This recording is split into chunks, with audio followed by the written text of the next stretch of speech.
Okay, so we first met Jim and Kelly Brogan almost exactly 1 year ago.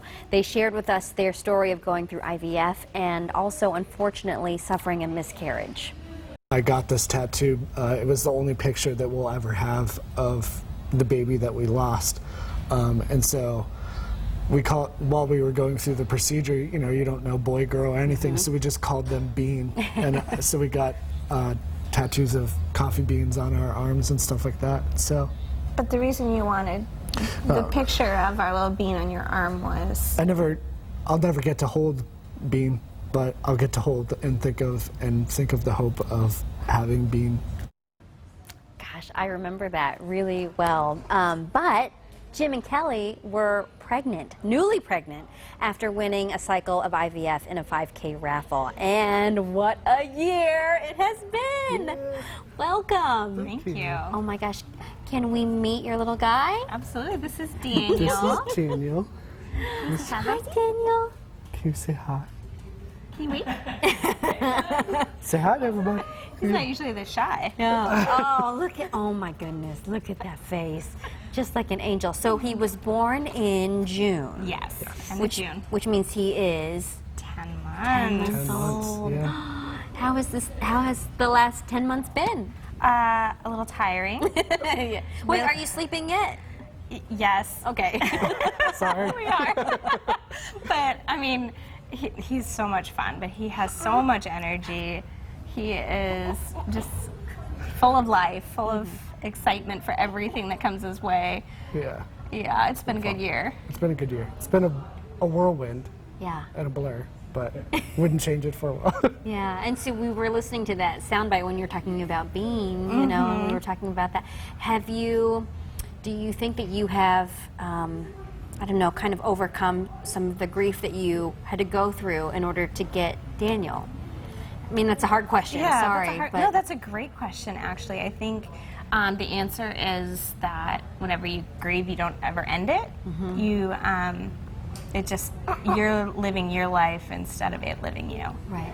And for us, it was a matter of being in a healthy place. It's a lot of work to grieve, but I think you can't be full of life and joy. Like, you'd sacrifice some of that if you don't go through the process and the steps for that. Yeah. Sorry, I told you I won't ask any hard questions. That just came out. So. No, that's a great question for a lot of people, actually, and it's work. I think through our story and, again, through the last year's interview and stuff like that, we've met other people who have gone through IVF or are going through IVF, and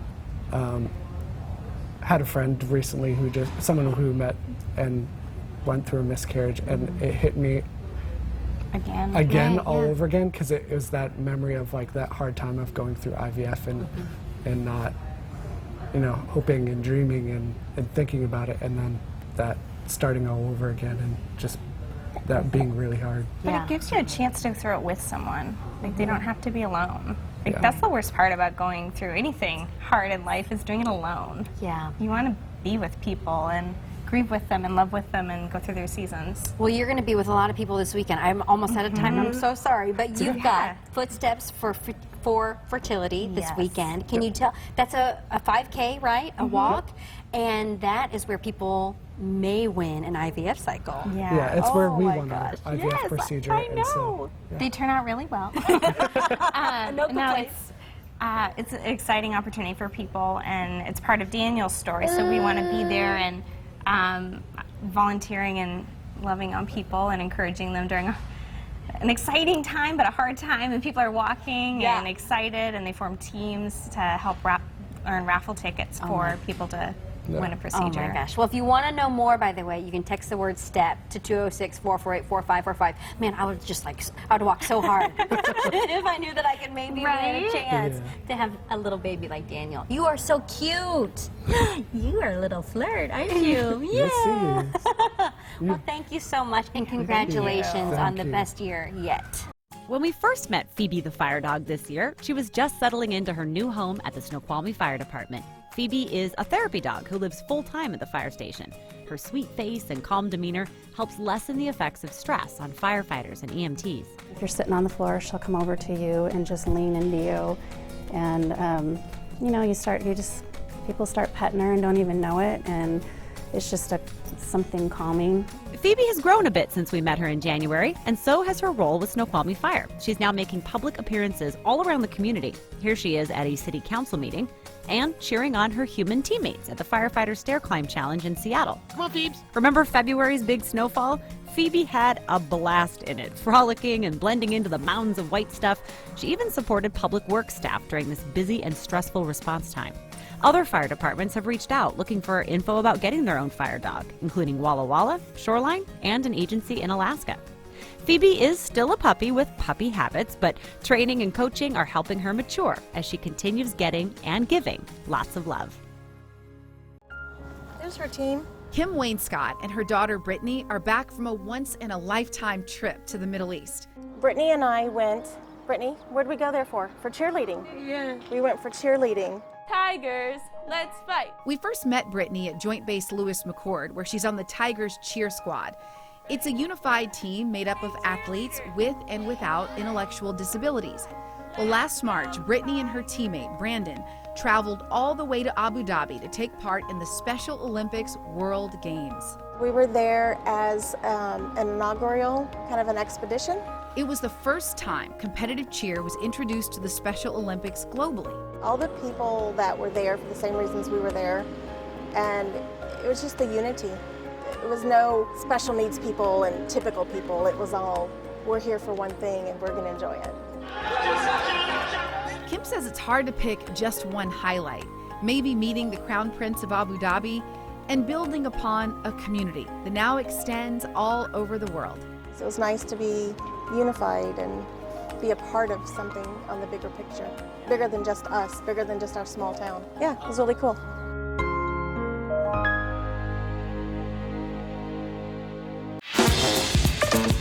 Some of our very favorite show moments come from the Five Hive, including this gut-wrenching picture from Five Hiver Carrie Yang. So she says, I'd love to watch the show today, but my toddler decided to work on her golf swing. Oh, no. I'm not sure if I'm impressed she had good form or horrified she just broke my brand new 65-inch curved TV. Carrie's daughter Ava is now 3. She and her twin brother Alex continue to keep their mama busy, from numerous works of crayon art on the walls to an impromptu haircut for the cat, which actually led to a complete buzz, by the way. Even Alexa, she gets her fair share of torment. Alexa! Pay Sonoma. Pay Bonnie and Bill. Here's a sample of Sonoma for Lindsay Robinson by John O'Hara on Amazon Music. And remember that ill-fated TV? Well, the new one they got to replace the first got broken by Alex after only 2 weeks. Now they're on their 3rd TV for the year. Carrie says she was not prepared for the havoc at the hands of her twins, but good thing they are so cute. We first met Summer and her daughter Ellie last summer as they set out to find and explore wheelchair-accessible trails right here in the Great Pacific Northwest.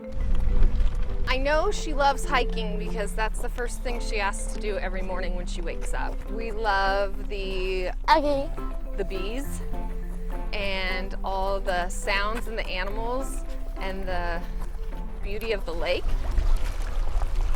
This mother and daughter duo shared their adventures on their Instagram page called Finding Mountains. And they even helped out Take 5 viewer Jean, who was interested in learning how to hike in her wheelchair also. I just happened to be watching that particular episode. I was like, I could probably do that. Yep, it's paved the whole way. There's a couple really neat bridges that we get to cross. Today, Summer and Jean remain connected on social media, and after a long and snowy winter, Summer and Ellie are looking forward to hitting more trails with more frequency. They recently hiked along the Wenatchee River, and they're revving up their training to run the Seattle Rock and Roll Marathon in June. And while they continue to explore their local trails, Summer and Ellie are also planning mountain adventures in Canada this summer. This week is a huge week for us. We're celebrating 1 year of Take 5 here today. Today marks our 1-year anniversary, so we're sort of looking back this week at some stories, some people we've featured. And last year at this time, we were moved by a talented local singer, Benicio Bryant. He came to Take 5, you might remember, after winning 2nd place in The Voice Kids in Germany. Is the only reason you're holding me tonight? It's when it's scared to be lonely. So that's Benny. It has been a very busy year for Benny. He was actually set to join us live today, but he has a great excuse why he cannot be here, and it's, believe it or not school. He just sent us this update from the road.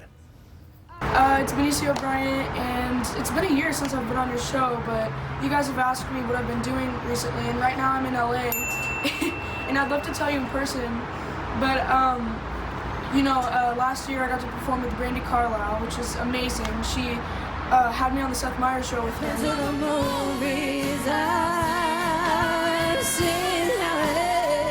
It was so cool. She was just so nice and sweet to work with.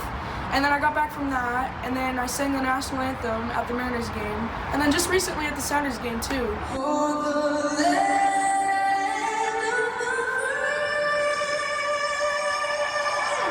Anyway, so why I'm in LA right now is because I'm actually auditioning for America's Got Talent, and so the episode will be on May 28th, and you guys can check it out, but thank you guys so much.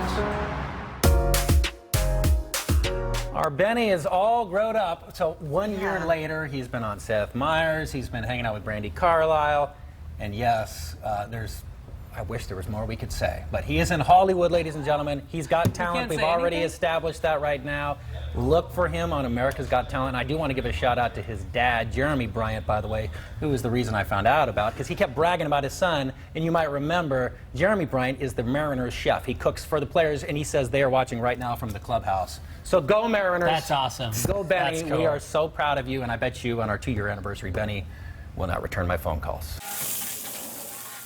Chef Eduardo Jordan has had a year to remember. Yeah, it's been almost a year now that we have won the 2 James Beard Awards for Best New Restaurant and Best Chef Northwest. It's such a great honor. The James Beard Awards are kind of like the Oscars of food. They're a huge deal in the culinary world, and Jordan was all smiles the day after he picked up his medals. I think it's a game changer. You know, this is beautiful recognition for Seattle. I think it definitely puts us on that culinary map. So was he right? We checked back in with him this month. We've been busy. Right after winning the awards, we definitely saw a spike in business. People from out of town, locals coming in to support, come try us out. As for Jordan, he's traveling a lot more these days. I get a lot of invitations to do different events and speak. So it's a different opportunity to see different parts of the culinary world and the country, I guess. And when he's home, there's no slowing down. 14-hour days, 16-hour days, 6 days a week, plus that's 70, 80 hours a week. In fact, Jordan opened a new restaurant in December. So now we have Lucinda Restaurant, Lucinda Grain Bar. It's a bar that focuses on ancient grains. It's also our pastry commissary kitchen and the next stage of catering for us. So yeah, we've been pretty busy still. And that's just the way he likes it. Stacey McLaughlin is approaching a painful anniversary with hope in her heart. I am a mom of a 14-year-old boy, Ian, who took his own life May 8th of 2017. He did leave a note. It was all full of love. And his last message was to live hard. Stacey shared Ian's story with Take 5 to open up a difficult dialogue and to share a movement inspired by the way Ian lived his life. There's a lot of kids doing a lot of projects and blogging or artwork related to Ian and his passionate plea to live hard. Today, Live Hard is looking for financial sponsors and to become a standalone nonprofit. Stacey is also working on a camp for teens who want to help guide their peers to safety. She hopes to have it up and running next summer, and she will keep telling Ian's story to help others know they are not alone in what they're feeling. If we don't open up the conversation, it's not going to help anybody. We don't know yet where Live Hard movement will go, but I can tell you when I think about all that it can do or all that Ian's message can do, it makes my heart beat faster.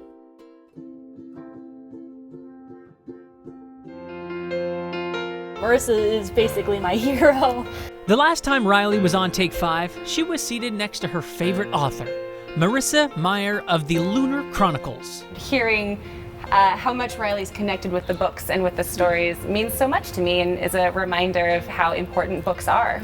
Riley and Melissa connected through Treehouse's Graduation Success, a program that helps improve graduation rates for kids who've experienced foster care. I was never the best student. My grades were almost always awful. Marissa had recently donated a bunch of her books and merchandise to Treehouse, and we started using that as an incentive program. And the final big thing was that I would get to have lunch with Marissa. That launch turned into Mentorship. And just last week, Riley met up with Marissa at her home in Tacoma to share her latest writing. You have a really expert blend of the dialogue and the action and the description. Riley's latest work is an intergalactic story which she hopes someday to publish. And if her mentor has anything to say, Riley's dreams are surely within reach. It's really good the way that you melded it all together and felt like reading could be a published work. I feel like you've grown so much just from the time since I've known you. I've blossomed. Exactly, those were my exact thoughts.